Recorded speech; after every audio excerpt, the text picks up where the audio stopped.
hai malaikat maut, matiin tuh Israfil. Israfil dimatikan.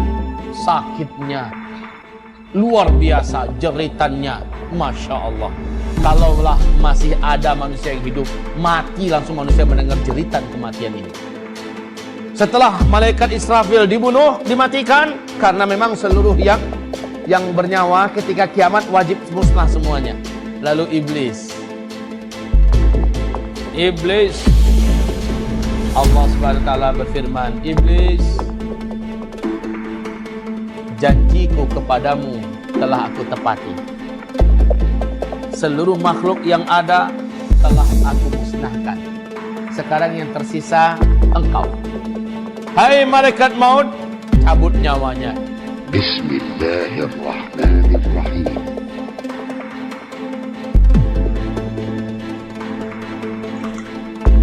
Oke, sekarang kita menceritakan tentang proses kehancuran alam semesta.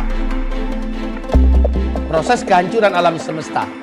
Urut-urutannya saya sudah sampaikan. Siapa tahu masih ada yang membawa di antara ibu. Ini kan ada poster kecil ya.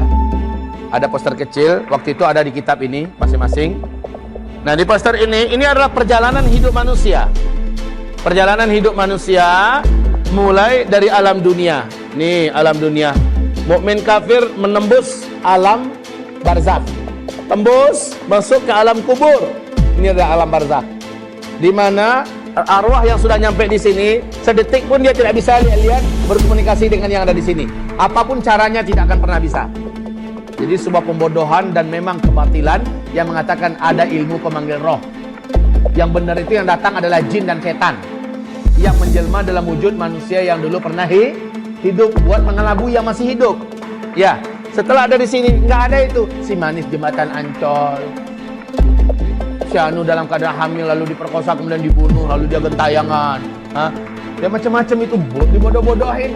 Ya, nah kaum muslimin setelah nyampe di sini mereka menunggu sangkakala ditiup. Ya, nah peristiwa demi peristiwa saya sudah sampaikan. Peristiwa tanda besar kiamat ada 10. Satu, ringkasnya saja nih, ringkasnya saja. Satu, dukhon. Yang kedua, Dajjal lepas. Yang ketiga, Nabi Isa turun, Dajjal dibunuh. Yang keempat, Ya'juj Ma'juj bebas, ya. Kemudian Ya'juj Ma'juj dihabisi oleh Allah serentak di muka bumi ini. Ya, 10 tanda besar kiamat. Mana kiamat tidak akan terjadi sampai yang 10 ini muncul dulu. Yang pertama kalau sudah muncul, yang lain menyusul dengan sangat cepat, waktunya dekat-dekat, nggak pakai jarak, nggak pakai jauh. Ya, saya ulangi, Dukhon, Dajjal, Nabi Isa, Ya'juj dan Ma'juj. Kemudian bumi memasuki masa-masa aman, di mana bumi langsung dipimpin oleh Khilafah Islamiyah, keturunan kandung Nabi Muhammad Al-Mahdi. Disitulah terjadi tanda besar kiamat yang kelima, matahari terbit dari sebelah barat. Betul-betul fisik matahari. Langsung menyusul tak lama kemudian yang keenam, keluarnya binatang raksasa di 3 tempat dari dalam perut bumi. Allah menceritakan ini dalam surat An-Naml, ya, ayat 82, yaitu Dabatul Ardi. Binatang ini keluar. Kemunculan yang ketiga yang terakhir adalah di kota Mekah. Dari dalam perut bumi kota Mekah dia muncul. Oke, binatang ini juga kembali tenggelam dan hilang sama sekali. Tanda besar kiamat yang ketujuh, bertiup angin sejuk nan wangi dari negeri Yaman. Seluruh orang yang kenal dan beriman dengan Allah meninggal dunia serentak. Dan yang tersisa hidup setelah itu hanya orang kafir saja yang memang tidak kenal dengan Allah Subhanahu wa taala. Selesai 7. Yang kedelapan, tenggelamnya daratan permukaan bumi yang ada di sebelah timur, ya, masuk dalam laut. Kemudian langsung menyusul yang ke-9, tenggelamnya daratan bumi sebelah barat, ya. Dan yang ke-10 yang tersisa dari bumi adalah satu ketul daratan bumi yang ada di timur tengah, mulai dari Yaman sampai ke Syam, ya. Nah, bumi saat itu tersisa ini saja, yang lain laut seluruhnya, ya. Kemudian dari sana, dari Yaman keluar api raksasa setinggi-tinggi bukit dan gunung. Ini tanda yang 10, ya. Seluruh orang yang tinggal di Jazirah Arab lari menuju ke negeri Syam. Sampainya mereka di negeri Syam, semuanya barulah malaikat Israfil meniup sangkakala yang pertama. Ibarat ma'asyiral muslimin, apa yang terjadi dengan sangkakala yang pertama ini? Allah Subhanahu wa taala menceritakan. Saya ringkaskan saja. Mungkin kalau saya bacakan dalil dan ayat, hadis segala macamnya terlalu panjang Bapak Ibu. Ringkasannya begini. Bapak Ibu, malaikat Israfil ketika mengetahui bahwa Nabi Muhammad sudah diutus, pangkal terompet itu sudah dimasukkan ke dalam mulutnya. Kemudian kata Rasulullah, kedua bola matanya tiap sebentar melirik ke bawah arasy Allah, menunggu aba-aba kapan ini ditiup. Ternyata saat dia dapat instruksi untuk ditiup, langsunglah dia meniup. Akibat tiupannya ini, kata Rasulullah sallallahu alaihi wasallam, seluruh sendi-sendi alam semesta hancur sehingga seluruh alam semesta menjadi lemah. Langit menjadi lemah, bumi menjadi lemah, matahari menjadi lemah, bintang-bintang dan seluruh tata surya menjadi lemah. Lalu mereka akan bertabrakan antara satu dengan yang lain. Kaum muslimin yang kami muliakan, kondisi ini menjadikan beberapa pemandangan berikut ini pasti akan disaksikan oleh orang yang hidup ketika itu. Maka Nabi mengatakan, seburuk-buruk orang yang pernah hidup di bumi adalah orang yang nanti langsung menyaksikan kejadian kiamat. Apa yang terjadi?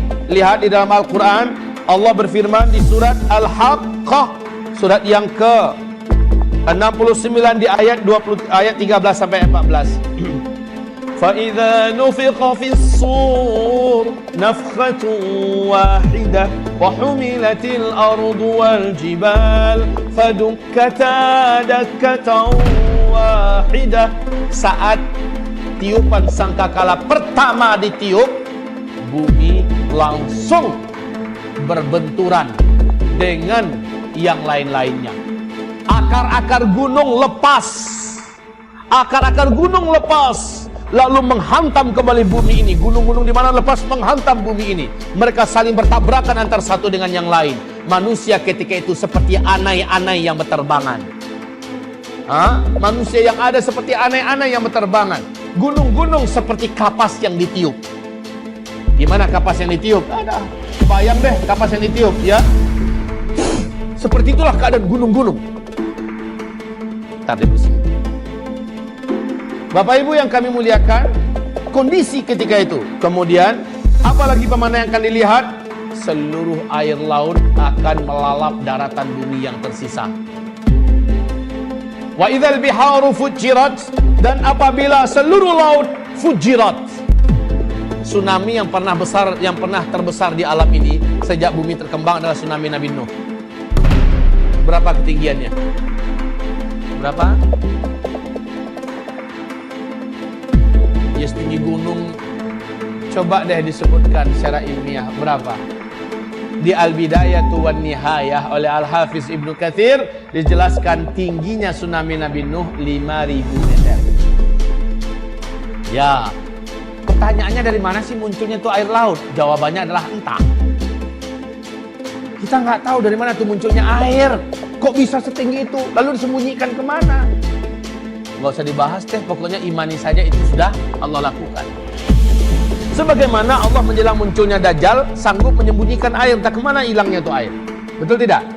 Sampai-sampai air tidak ada yang turun dari langit, air yang ada di daratan bumi mengering di mana-mana, dan sekarang sudah mulai menunjukkan ada indikasi ke arah itu. Nah Bapak Ibu, Allah Maha Kuasa. Baik, air laut saat itu tumpah, mau lari kemana? Mau lari kemana? Pemandangan berikutnya, ini ketika bunyi trompet itu ya ditiupkan. Ketika bunyi trompet itu ditiupkan, seluruh wanita yang sedang menyusui saking faza'nya. Faza' itu tahu? Faza' kayak burung nih, burung merpati lagi makan-makan rame-rame dengan kawan-kawannya, makan biji-bijian yang kita serakkan. Tiba-tiba kita lemparkan mercon yang meledak. Mercon itu bunyinya membuat mereka serabutan, gak karu-karuan kemana-mana. Betul tidak? Maka wanita yang sedang menyusui pun akan langsung mencampak